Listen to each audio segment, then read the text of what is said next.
Today we're going to be discussing the most common type of injuries you see after a motorcycle accident, right? Motorcycle accidents are much different than other type of accidents just because of the vulnerability that you have. My name is Kwaku Darfour of the Darfour Law Firm. Our offices are located here in Fort Lauderdale, and we practice personal injury across the state of Florida. All right, let's just jump right into it, right? Obviously, motorcycle riders or drivers are more susceptible to severe injuries because of the lack of safety around them, right? The lack of protection. Usually the only thing that they're wearing is a helmet, maybe gloves, and maybe knee pads and shoulder pads. But usually the rest of them is exposed besides a jacket. So one of the most common injuries that you're going to see in motorcycle accidents is what we refer to as a brain injury, right? Or TBI, traumatic brain injury.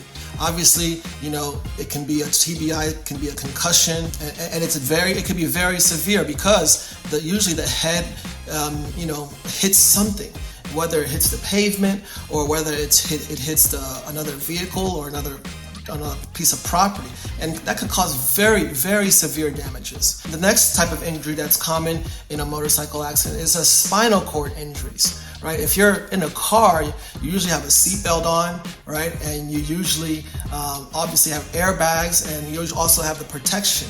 So you're not going to see as many spinal cord injuries as a motorcycle that you can fall on your head, getting paralyzed. And these type of injuries can cause permanent damages, any type of spinal cord injury. It could be either total or partial paralysis, but it's going to be very difficult to live your life with a spinal cord injury.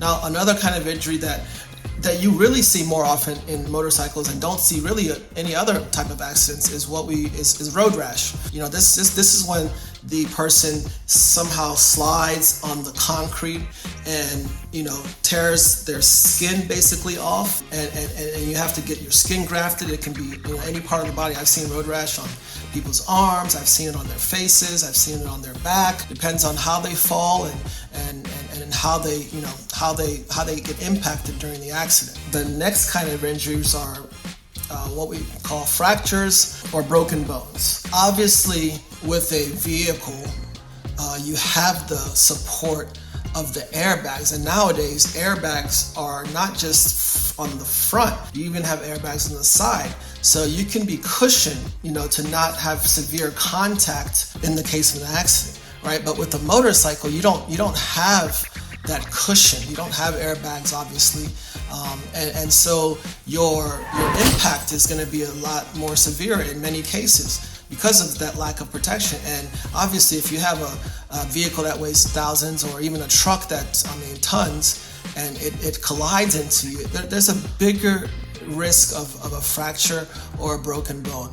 Also, making direct contact with the pavement or another piece of property has a very significant chance that it's going to result in a more severe injury, such as a broken bone. And those are very common in motorcycle accidents. They can range from even minor to very serious and life-threatening. Now, the last kind of injury is what we call internal injuries. These are things that you may not be able to see right away, but it's happening in your system. Damage to internal organs, internal bleeding. They can be difficult to diagnose because you don't see them on the surface. Oftentimes that you don't know about it until you go see a specialist, and they see that and they diagnose you with that. And these can cause very long-term issues for you, okay?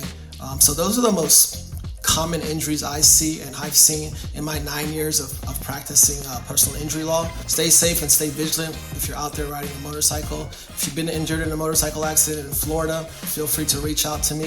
If you liked what we shared today, go ahead and hit the subscribe button so you can get more videos. And if you think you have a case that you might need a review or a free consultation, go ahead and give the office a call or send me an email. All the information is down below.